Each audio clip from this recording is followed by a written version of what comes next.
No one had seen the Hermit in over 3 years. Most figured he was dead. Others swore they saw smoke now and then curling out over the canyon rim at dusk, too precise for wildfires, too faint for campfires. But the land he'd disappeared into, the bone-dry reaches beyond the Purgatory Bluffs, wasn't forgiving. What little water ran down there dried up by midsummer. The scrub cedar twisted like it had screamed its last breath decades ago, and even snakes had trouble finding shade. So when Ezra Greeley came stumbling back across the desert, face cracked from sun, eyes wild from silence, and a pack full of lumber samples that hadn't aged a day, the town of Three Goats didn't know whether to fear him, praise him, or run him out. The boards he carried should have turned to dust. That wood had no finish, no oil, no shellac or wax, just naked grain and exposure. Yet it was smooth, solid, dry, and intact, somehow untouched by sun, rain, or rot. And Ezra's claim when he finally spoke was simple. I figured out how to make wood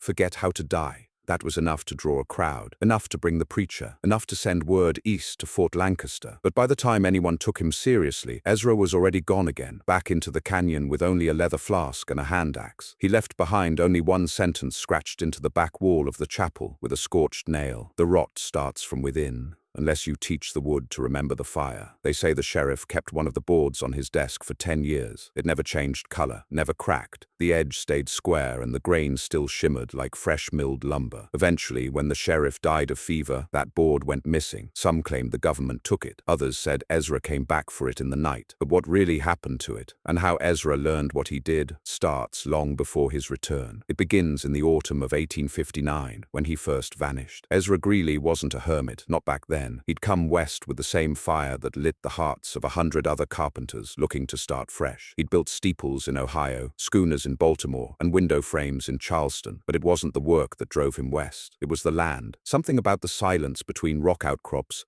and the way light changed color as it scraped across sandstone drew him in. He wasn't a religious man, but he had the eyes of a believer, always fixed on something invisible just ahead. He first came to Three Goats with the railroad surveyors. The town was little more than 5 cabins and a makeshift saloon back then. He helped build the jailhouse, though no one was in it. The timbers for the roof cracked in a week, too dry, too sun-baked. So he hauled in fresh pine from the high ridges 20 miles north. That pine warped within a month. He tried cedar next, but it split in the heat. Then cottonwood, which turned to sponge in the rainy season. No matter what wood he used, the desert devoured it, through sunlight, wind, or rot. Nothing lasted, and Ezra took that as a personal insult. He started spending more time alone, wandering the arroyos, peeling bark from downed trees, testing the way different grains split when dried. People said he had a notebook where he recorded every failure. Sun exposure, 3 weeks, blackening severe, resin bled out. Or north face exposure, mildew onset in 12 days, sample burned. His notes grew stranger with time, less like carpentry, more like scripture. The ash remembers fire best, but even cedar forgets in darkness. Pitch is a lie the wood tells itself to survive. Salt purifies. But at what cost? No one knew exactly when he left town.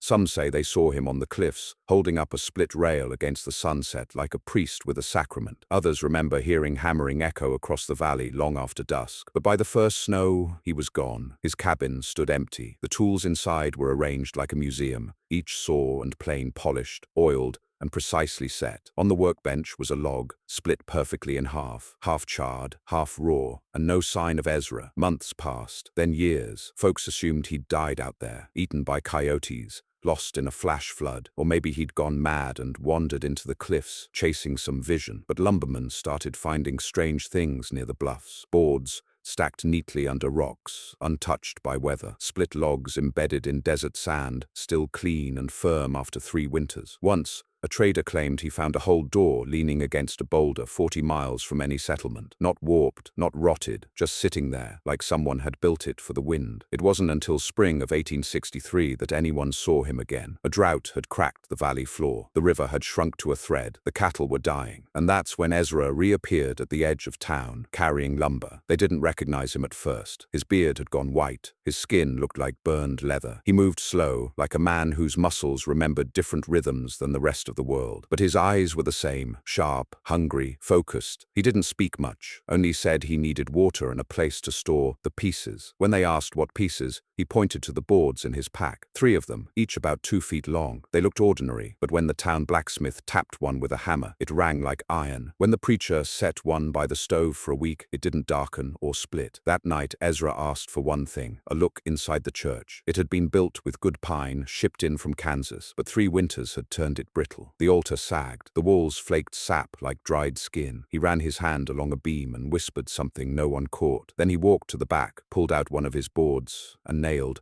it across a sagging window frame. The next morning, the old pine had started to crumble in the sun, but Ezra's board, still perfect. The sheriff tried to get him to talk. The preacher begged him to share his knowledge, but Ezra just shook his head. "It ain't about keeping the rot out," he said. "It's about convincing the wood it's still alive." That didn't make sense to anyone, but that's the kind of thing he kept saying. Heat without flame, smoke without fire, memory without time. The townsfolk started calling him a mad prophet, but none could deny the results. The boards didn't rot, didn't warp, they were impervious. And when Ezra left again, days later, they didn't stop him. He'd said enough to stir every carpenter's obsession, and just enough to keep them guessing. What they didn't know was what had happened in the canyon, what Ezra had found, alone, with nothing but time and silence. The experiment he'd conducted over years, the failures that had nearly killed him, and the moment he understood that wood, like people, carries memory in its flesh. That story, the real story, starts not with Ezra's return, but with the journal he left behind, buried in a cedar box beneath his old cabin. The journal no one found until years later, the one that described the fire ritual, the mineral baths,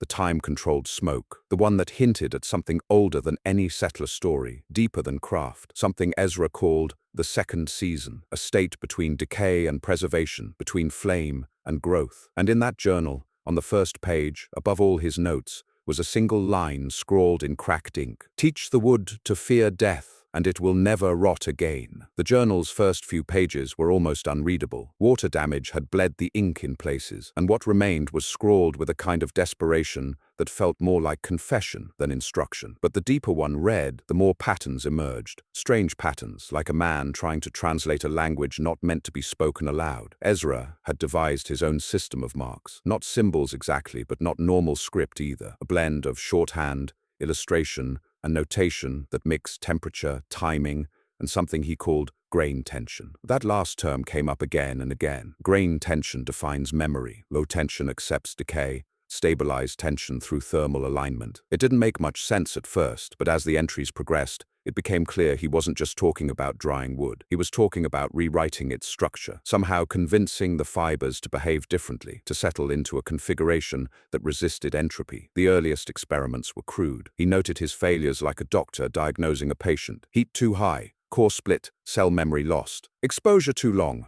fibers torqued, unstable under stress. Applied borax, surface, stable, inner core, spongy, memory collapse on moisture. The pattern was obvious. Each time he tried a known method, kiln drying, chemical treatments, mineral soaks, he found the same result. Short-term resistance, long-term failure. The wood forgot itself. It held shape until the seasons changed. Then it cracked, warped, or rotted from within. But Ezra wasn't interested in chemical tricks or surface preservation. He wanted permanence. He wanted transformation. And the answer, he began to believe, was fire. Not ordinary fire, not charring or scorching. That had its uses. Japanese craftsmen had practiced shosugi-ban for centuries, burning the surface of cedar to preserve it. But that wasn't what Ezra had in mind. He wanted a way to train the wood, not seal it, to alter its internal memory so it behaved differently across time. And that's where the journal took its first truly strange turn. Around page 30, the language shifted, less technical, more poetic. Fire is not the destroyer, it is the teacher. Wood burns because it remembers the tree's last breath. Remove that breath, and it forgets how to decay. From there, he began outlining what he called the 5 trials, each one more abstract than the last. The first trial, exposure. The wood must be stripped of bark and dried in the open air for a full moon cycle, but not under direct sunlight. Ezra wrote that shadow drying allowed the wood to retain its natural tension without becoming brittle. Light brings pride to the grain. Pride resists change. The second trial, burying. Once dried, the wood was to be wrapped in linen soaked with salt and buried 2 feet deep in sand. Let it sleep, he wrote. Let it remember stillness and forget water. He claimed this period, no less than 14 days, no more than 20, forced the inner structure of the wood to stabilize, compressing memory the way a scar compresses the past into skin. The third trial, smoke. This was where things became dangerous. Ezra described a special kiln he had built from sandstone and clay,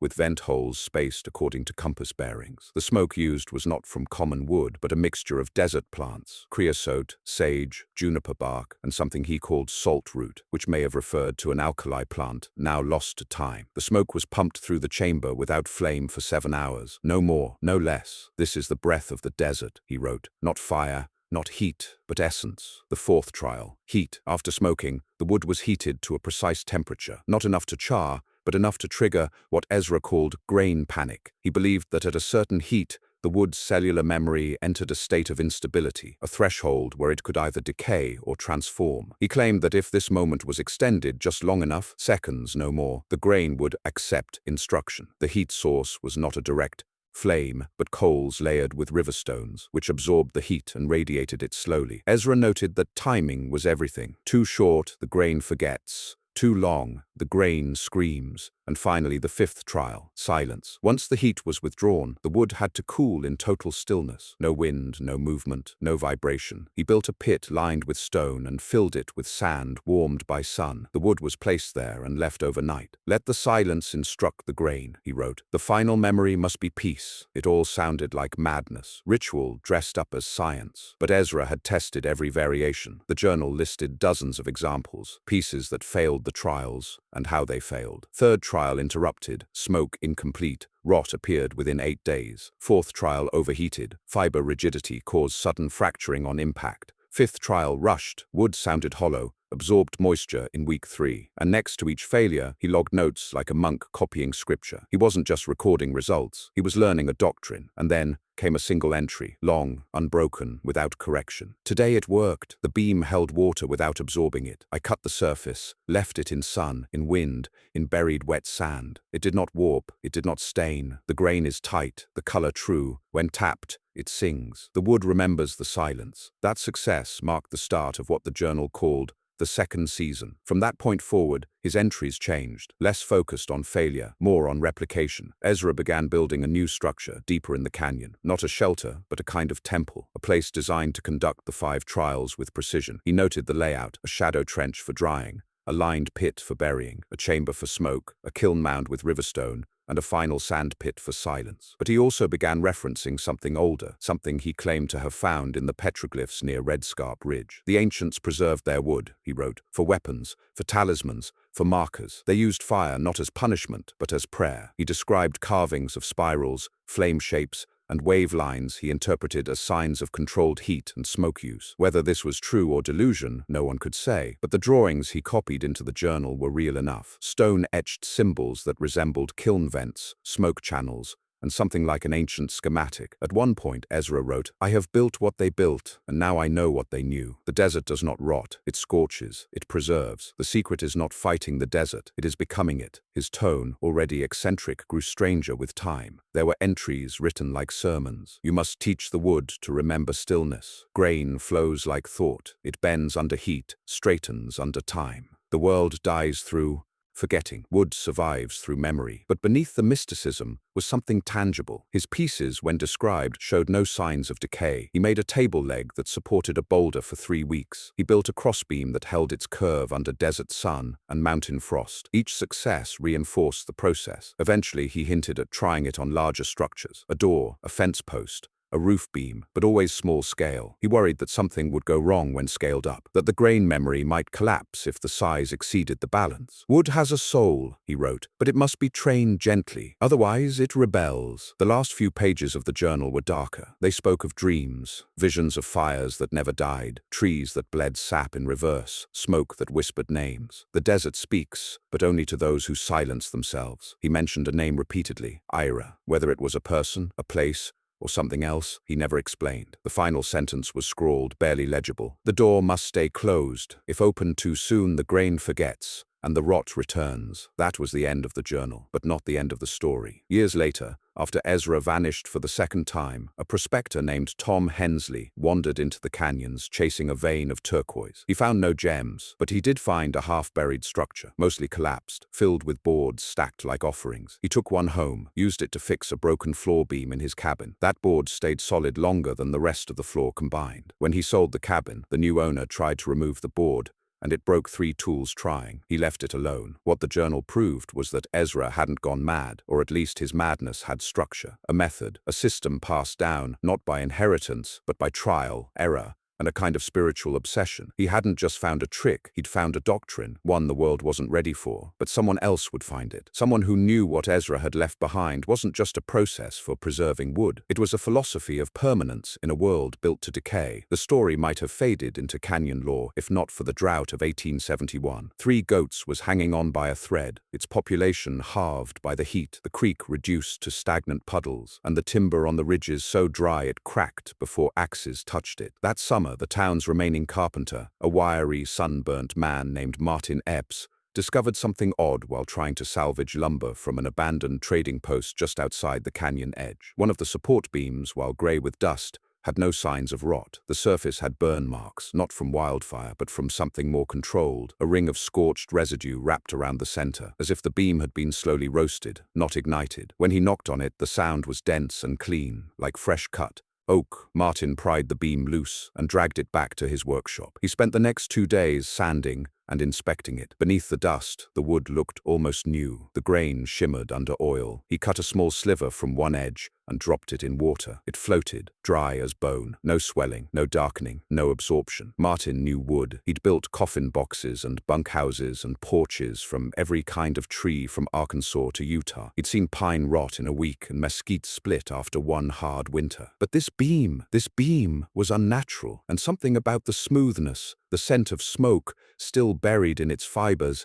made him think of the old stories. Ezra Greeley. The name hadn't been spoken much in years, not since the second disappearance. The younger generation assumed he was a ghost story, a madman who wandered into the cliffs and never came back. But Martin remembered. He'd been 12 when Ezra came through the second time, and he remembered the man's voice, quiet, steady, but with a strange weight behind every word. And more than that, he remembered the board in the sheriff's office, the one that stayed the same through rain, frost, and wind, the one that rang like a bell when tapped. So Martin started asking questions, quietly at first. The preacher still had a small piece of Ezra's wood, used to brace the pulpit when the foundation settled. He let Martin examine it. Same feel, same density, same faint scent of old smoke and resin. The grain was impossibly tight, like it had been compressed by decades of pressure. Next, Martin spoke with the oldest man in town, a former fur trapper named Reuben Moss, who lived up near the Split Ridge. Reuben claimed to have once helped carry lumber for Ezra during his second visit. Didn't weigh right, Reuben said. Looked like pine, but felt like stone. Took 2 of us to lift what should have been a 2x6. Told me the boards were cured with silence. He laughed at that, then coughed for nearly a minute. Silence. Hell of a preservative,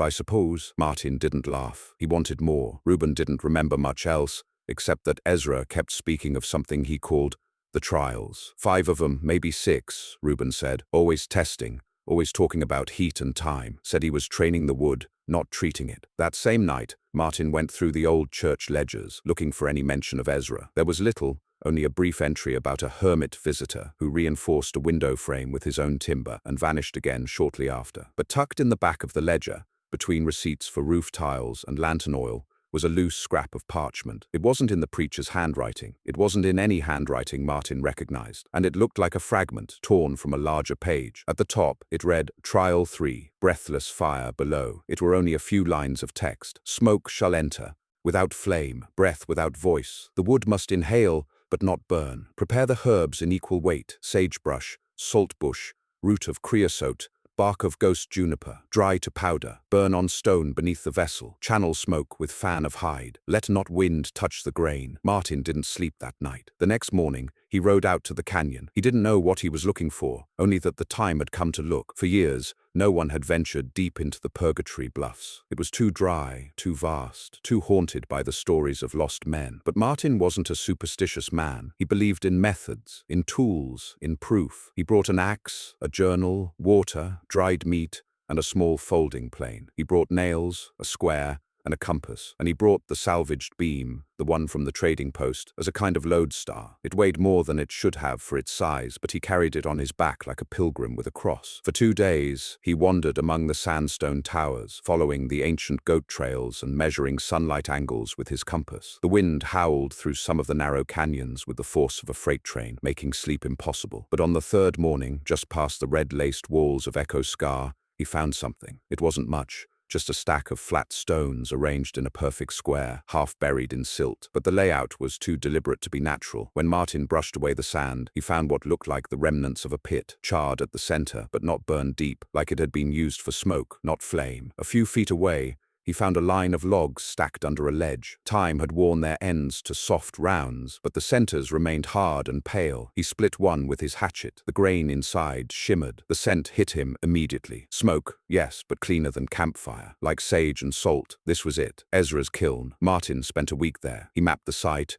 took samples, tested airflow through the rock channels. He built a makeshift canopy of hide to control wind, just as the fragment described. He tried to replicate the process, drying the wood in shadow, wrapping it in linen, burying it in sand. When it came time for the smoke, he ground the herbs himself, though he couldn't find all the exact types. Still, the results were promising. The grain tightened, the surface hardened. He made a dozen samples, each one slightly different in timing or material, and buried them in dry sand under stone markers. He returned to town exhausted but certain. Something was real out there, not magic, not madness, a process, an understanding. Ezra had tapped into a truth the rest of the world had forgotten. Over the following months, Martin began refining the trials. He kept meticulous records, adjusted temperatures, measured exposure times. He discovered that adding a pinch of crushed alkali to the smoke mix improved water resistance. He learned that rotating the wood during the 4th trial prevented warping, and he figured out that the 5th trial, silence, was not just about stillness but temperature fall-off. The rate at which the wood cooled determined how much internal stress it retained. But the real breakthrough came when he tried using cottonwood, one of the weakest, most rot-prone woods in the region. Normally it was fit only for kindling or temporary fences, but after the full cycle of 5 trials, his cottonwood board resisted a week of submersion in a cattle trough. When he split it open, the interior was bone dry. The townsfolk began to notice. Buildings that used his boards didn't creak in the wind. Fences made from his lumber stayed straight through winter storms. When termites devoured a neighbor's barn, the only boards left untouched were the ones Martin had cured. Word spread. Soon he had visitors from neighboring towns, surveyors, carpenters, even a foreman from the Union Pacific. They came with questions. They came with offers. Martin refused them all. "It's not ready," he told them. "I'm still learning." But privately in his journal, he wrote a different truth. "I'm not the author of this. Ezra was. Maybe not even him. Maybe someone before. I'm just a witness, a student of wood that remembers." He knew what he had was valuable, but he also knew the process wasn't foolproof. Too much heat and the grain split. Too much silence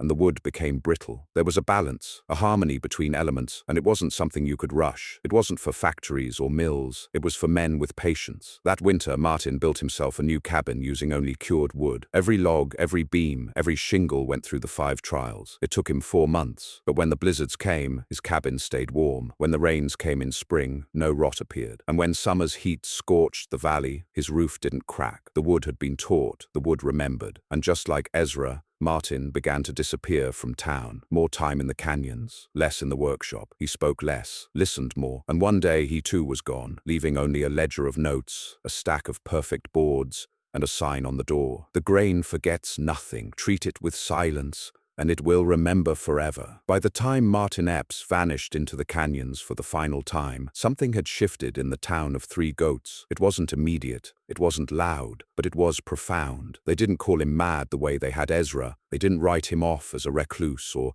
a broken man lost to the sun. This time they knew better. They'd seen the results, not rumors, not ghost stories. They'd walked on the floors he built. They'd leaned against the railings he carved. They'd watched the storms roll through and noticed that his fences never buckled, his porches never warped, and his beams never groaned. That kind of proof speaks in ways no preacher can. But what most never realized, what only a handful came to suspect, was that Martin hadn't just been building cabins or experimenting with wood preservation. He was continuing something much older than himself. A method, yes, but also a philosophy, a quiet gospel passed from the hands of one obsessed craftsman to the next. And with each generation, that gospel deepened, refined, and grew closer to unlocking something greater than preservation, something approaching permanence. 20 years passed before the next piece surfaced. scientist. In 1892, a railroad surveyor named Benton Crowley was sent through the canyon country to map potential routes for a spur line that never got funded. He wasn't a builder by trade, but he was a keen observer. He knew soil composition, water behavior, mineral layers. He knew which lands shifted with frost and which stayed hard in summer, and he knew when something didn't belong. While crossing the dry bend of Cat's Eye Wash,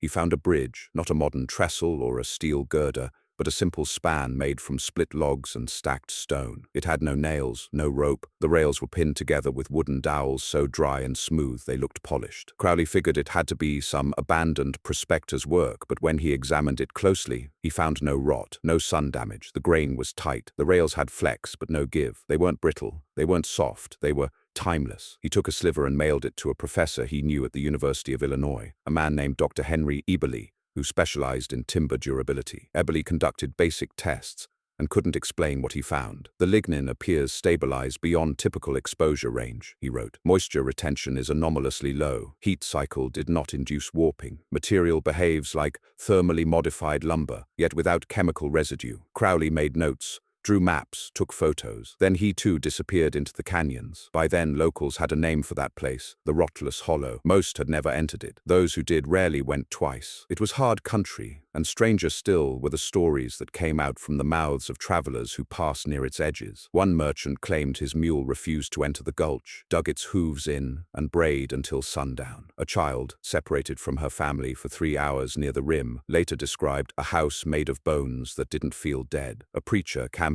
near the lower ridge heard a sound he described as hollow thunder, but with no clouds in the sky. These stories filtered back into town, the way all strange things do, half-joked, half-whispered, never written. But again and again, the same phrase appeared. It was too quiet. No birds, no wind, no rustle of sage, just silence so deep it felt like pressure in the chest. It was this silence that eventually drew a man named Clarence Delver into the mystery. Delver was not a local. He was a chemist from Chicago with a fascination for forgotten trades. He'd studied ancient dyes in the Mediterranean, bone preservation in early Appalachian settlers, and weatherproofing methods among Viking shipwrights. When word of the Crowley beam and Dr. Eberly's confusion reached him, he bought a train ticket west. Delver didn't believe in folklore. He believed in compounds, reactions, materials science. But even he had to admit that the samples arriving from 3 goats defied easy classification. He collected 7 pieces of wood, taken from fences, flooring, a chapel beam, even the infamous sheriff's desk slab that had changed hands a dozen times. Each board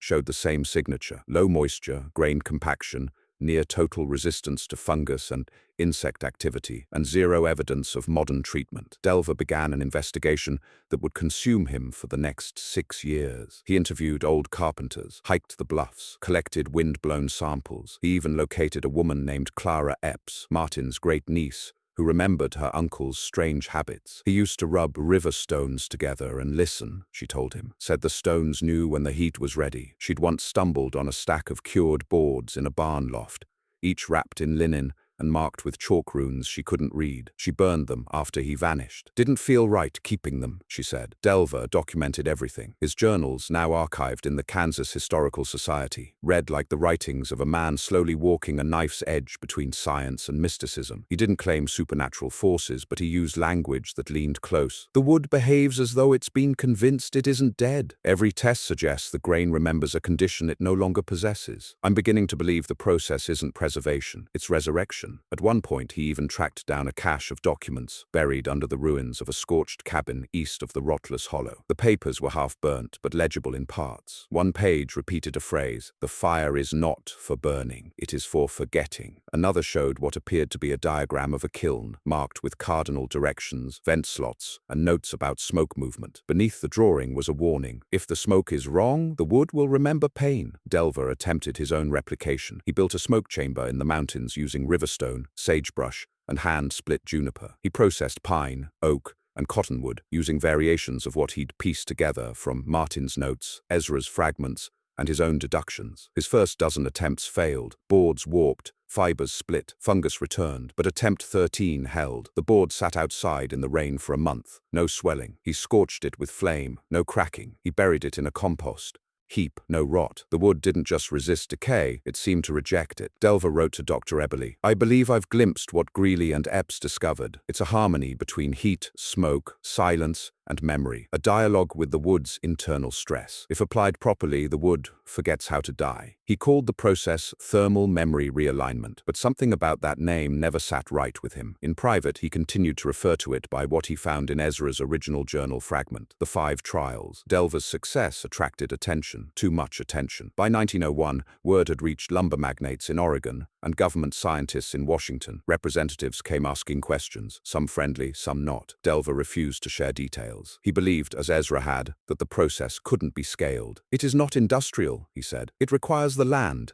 the silence, the patience. You can't bottle wind, and you can't factory silence." His house was broken into twice, his lab ransacked. At one point, his cured samples were stolen. He found them weeks later, dumped in a creek, hacked apart with a hatchet. The edges still held. Delver went quiet after that. He stopped writing, stopped visiting town. Then one spring, he was gone. No body was found, no sign of struggle. Only a single beam left in his workshop, with one word carved on its face: trial. And below it, in smaller letters, "The rot starts when we forget what we are." From that moment forward, the legend became harder to ignore. Old builders began digging up forgotten journals. New homesteaders tried to replicate what they could from fragments. Some claimed success. Most failed. A few whispered that something else had changed, that the land itself no longer allowed it, that the silence had shifted, that the canyons had grown restless. But even in failure, the idea remained, not just of wood that could resist rot, but of a craft passed down through obsession, of men who listened to fire, shaped smoke, and taught timber to remember. In the years that followed Delver's disappearance, the story of the rotless wood slowly slipped back into obscurity. The lumber companies moved on. The scientists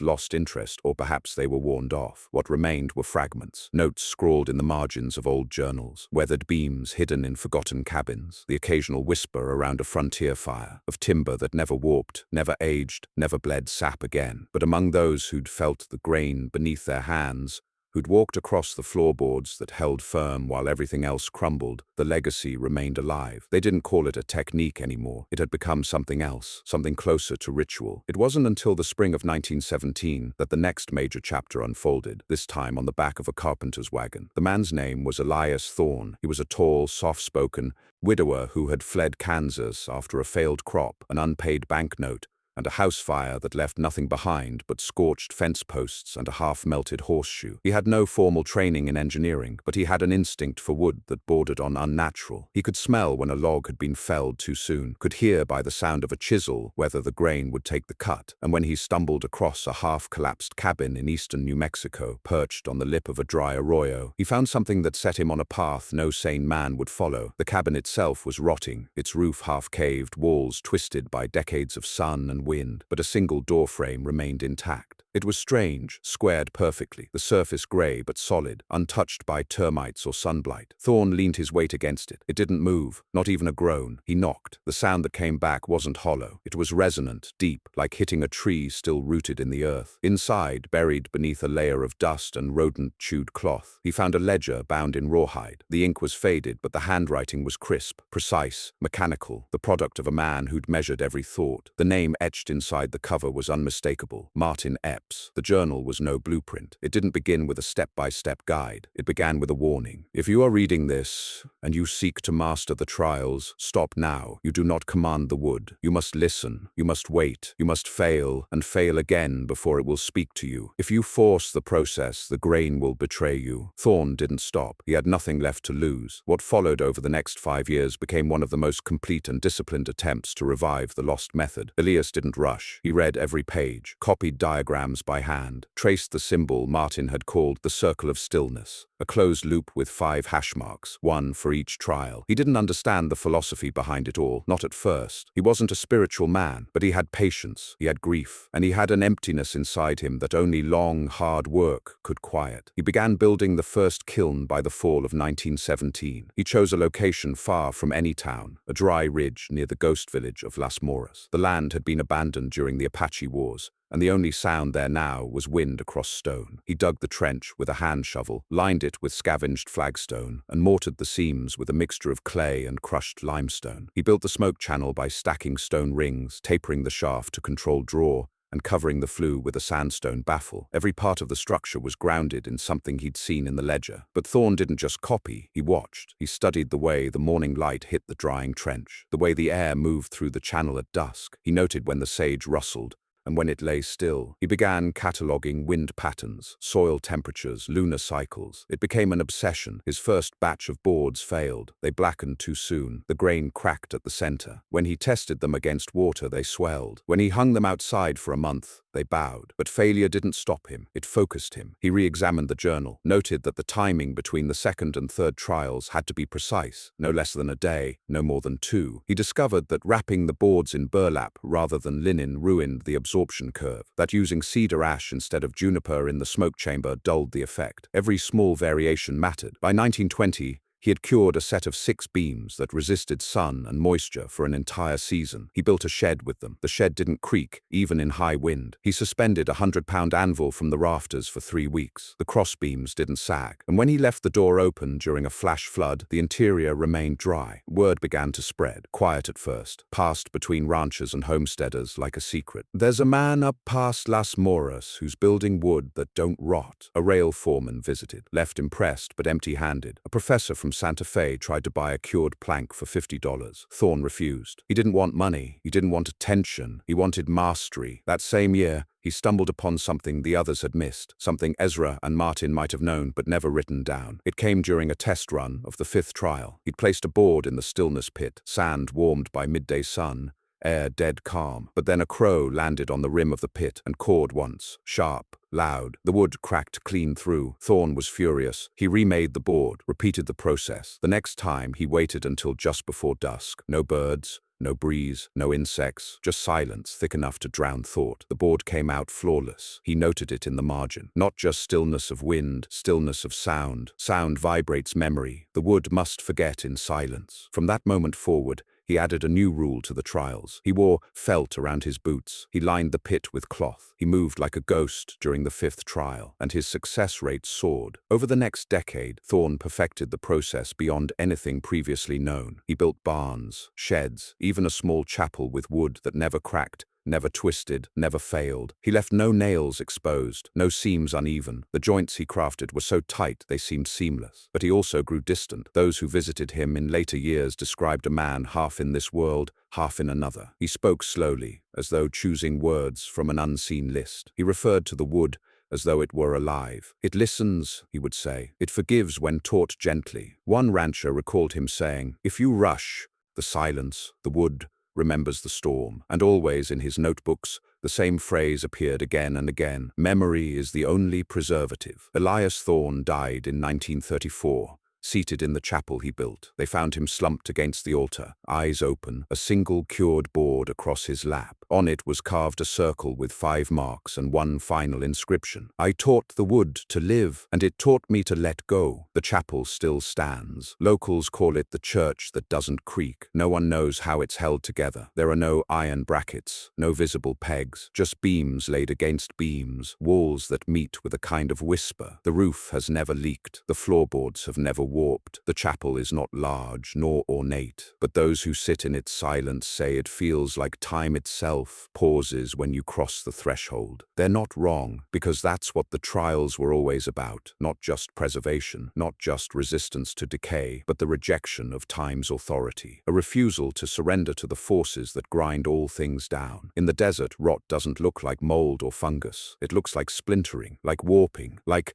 memory slipping away grain by grain. But Ezra knew, and Martin learned, and Elias perfected. And somewhere, out in the silence of the canyons, there may still be pieces left behind. Logs stacked under stone, boards buried in sand, grain waiting in silence to be awakened once more, waiting for the next man with the patience to listen. By the mid-20th century, the desert had taken back much of what men had built. Towns withered, roads buckled, rail lines rusted and sank beneath drifting sand. Names like Ezra Greeley and Martin Epps vanished into footnotes and ghost stories. Even Elias Thorne's chapel, still standing atop that silent ridge above Las Moras, was seen more as an oddity than a miracle. The New World wasn't interested in silence or patience. It wanted speed, production, and profit. Concrete, steel, and chemical preservatives. Wood, once sacred, had become disposable, pressed into boards, laminated, sprayed, and sealed with glossy poisons to fight what no one dared face head-on: rot, decay, impermanence. But the desert doesn't forget. It remembers in quiet ways, through wind patterns, through still air, through the way heat clings to stone after sundown. And while the cities looked away, the canyons kept their secrets. Then, in the spring of 1956, a young structural engineer named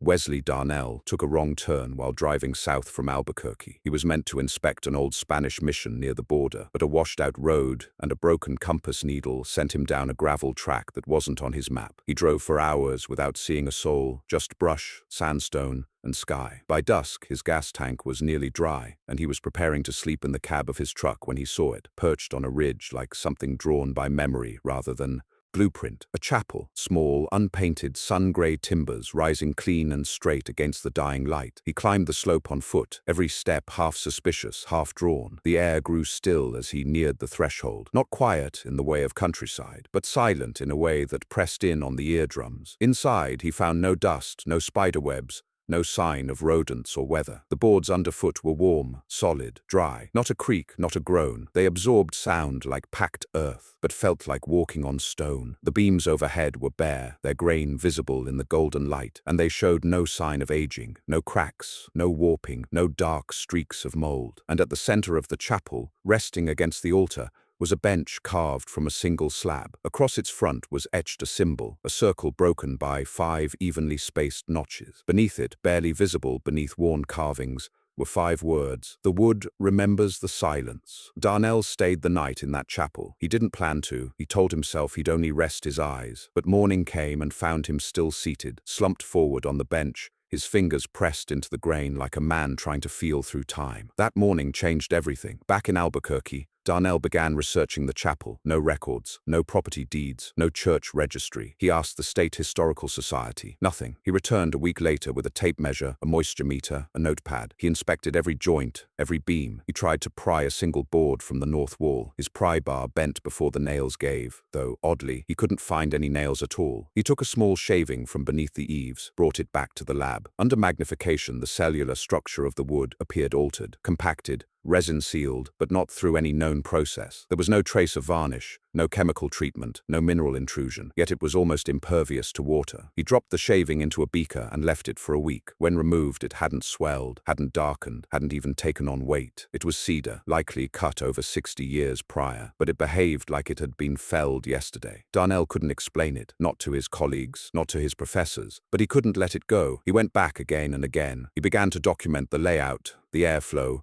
the position of the building in relation to the sunrise and prevailing winds. He noted that the chapel's orientation aligned not with the magnetic compass, but with the true cardinal directions, a correction only master surveyors typically made. He found something else, too. Buried in the crawl space beneath the floorboards, wrapped in wax cloth, were 3 wooden plaques, each no larger than a man's forearm. On each was written a single word: trial, remembrance, silence. The handwriting was crude, but familiar. He'd seen it before, in the photo archives of the Kansas Historical Society, in the journals of Clarence Delver. Same slant, same uneven baseline, same obsession. He had stumbled into the remains of the doctrine. For the next 10 years, Darnell pursued what he now called the Hermit method. His wife left him in 1959. His university terminated his fellowship in 1961. He was labeled eccentric, then obsessive, then dangerous, but he kept going. In a rented storage unit on the outskirts of Deming, New Mexico, he built his own version of the kiln. He modeled it after the diagrams he reconstructed from the chapel site and Delver's notes. He gathered creosote root, juniper bark, saltbush,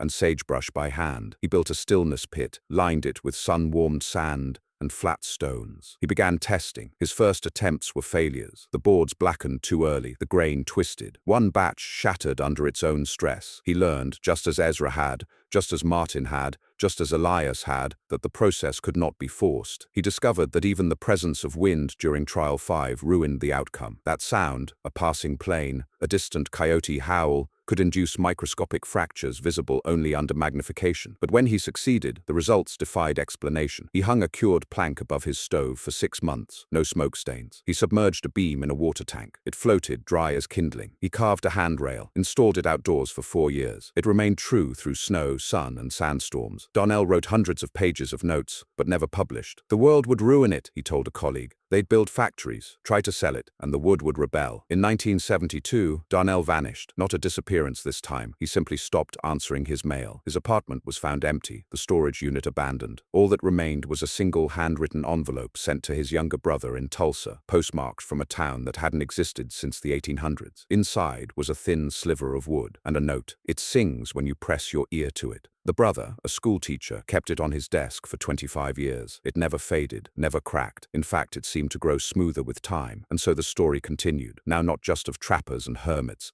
but of engineers and chemists. Each generation, someone stumbled into the echo of the trials. Most lost interest. Some wrote books that were dismissed as pseudoscience or folklore. A few made small fortunes building furniture that aged in reverse. But none ever quite understood what Ezra had grasped beneath that silent sky. That the secret wasn't in the smoke, it wasn't in the timing, it wasn't even in the choice of wood, it was in the relationship. Man to tree, fire to grain, silence to memory. The trials were never about altering wood. They were about listening to it, about guiding it back to something it had forgotten, that it once bent in the wind, held the sun in its leaves, drank from the soil, that it once lived. To teach it to never rot was not to seal it, or poison it, or fossilize it. It was to remind it of what it was, and there in that remembering, the grain settled, tightened, stilled, and refused to die. By the dawn of the 21st century, nearly everything had changed except the desert. The canyons still stood in silence. The wind still whispered secrets through the scrub cedar and over the fractured stone. Most men had forgotten Ezra Greeley. Fewer still had heard of Martin Epps or Elias Thorne. Even Clarence Delver's dusty notes, once studied with near reverence by obscure academics, had been boxed and shelved beneath layers of bureaucracy. And yet, scattered across the high desert, tucked into abandoned sheds, beneath warped floors,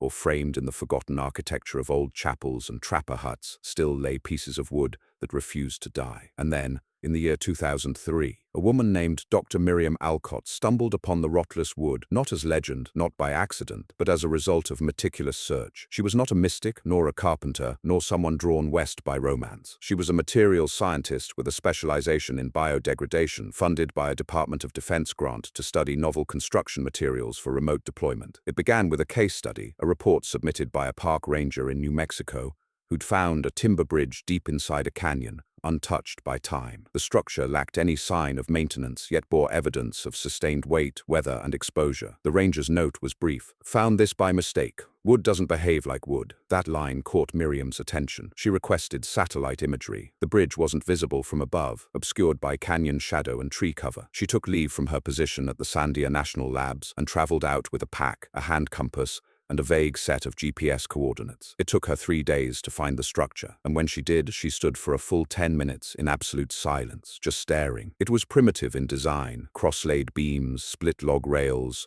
stone supports driven into opposing rock faces. But what struck her was the condition of the wood. There was no charring, no staining, no lichen, no flaking rot. She took samples, 6 in fact, 3 from the bridge itself and 3 from the surrounding area for comparison. Back at the lab, the tests began. It was cedar, yes, that much she could identify. But the molecular behavior was wrong. The lignin composition was altered, more rigid, yet less brittle. The cellulose chains were intact despite decades, perhaps a century of UV exposure. There was no evidence of chemical preservatives, no mineral saturation, and the thermal cycling, normally the silent killer of structural integrity, seemed to have no effect. The sample held its shape through 200 freeze-thaw iterations without any measurable change. Miriam thought she had a fluke, a rare combination of climate and location. But when she looked closer, she found something that rewrote her assumptions. The grain of the wood wasn't just preserved, it had reordered itself. The cellular structure showed signs of uniform compaction along growth lines, a fingerprint of transformation. That single anomaly pushed her beyond protocol. She submitted a report to the department, and then withdrew her funding application. She left the labs within the month, purchased an old van, retrofitted it for desert living, and began what she called her material pilgrimage.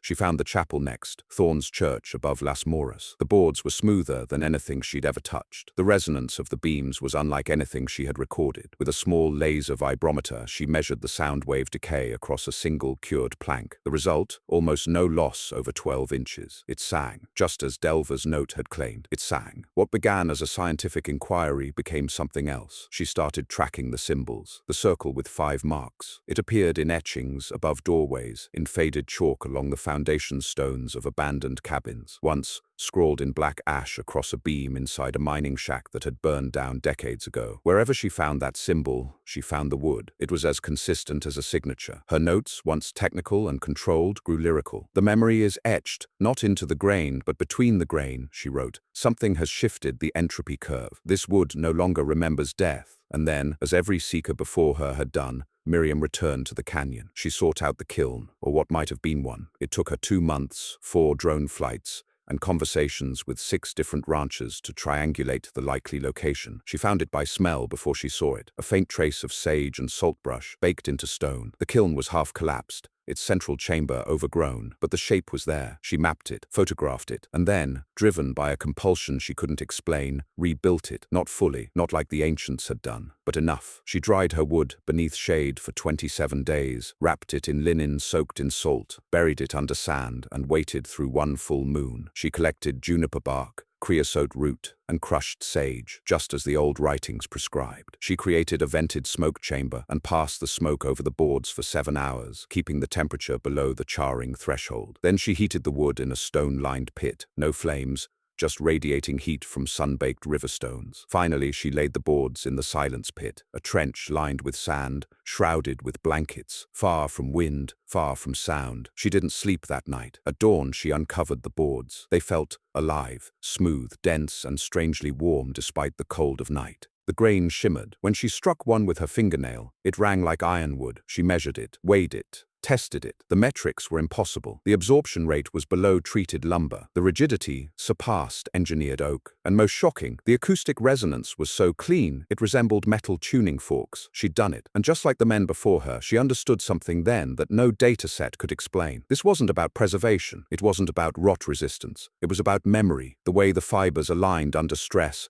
the way heat and silence worked together to compress entropy, to inform the material that it was still whole. The wood, when treated properly, wasn't protected. It was awakened. Over the next 5 years, Miriam disappeared from the public eye. She published nothing, taught no courses. Instead, she began leaving behind small pieces. Donations, some said, a repaired bench at an old veterans' home, a replacement beam in a historic blacksmith's shop, a perfect table gifted to a dying friend. Each piece carried the same signature, a small, faint circle with 5 marks. Then, in 2011, she died. Heart failure, they said. Peaceful, alone. Among her possessions was a journal, nearly 400 pages long. Inside were no formulas, no patents, just drawings, thoughts, a philosophy. On the final page, written in the center, in careful, unshaking script, "Rot begins when memory fades. This wood will outlive us because it remembers what we forget. It was once alive, and so was I." That journal now sits in a climate-controlled archive in Arizona State University. Most scholars ignore it. A few treat it as outsider art. But among a handful of carpenters, preservationists, and natural builders, it is passed from hand to hand like scripture. They know, because they've seen the wood. They've bent it, cut it, set it against flame and rain and ice. And it does not break, because what Ezra learned in the heat of loss, and what Martin refined through patience, and what Elias taught through silence, and what Delver and Darnell and Miriam all chased down the throat of obsession, was never just a process. It was a pact between man and matter, between fire and stillness, between memory and time. The trials were never meant for profit. They were meant to remind us that decay is not a law, it is a habit, and anything that can learn to break the habit can learn to live longer than it should.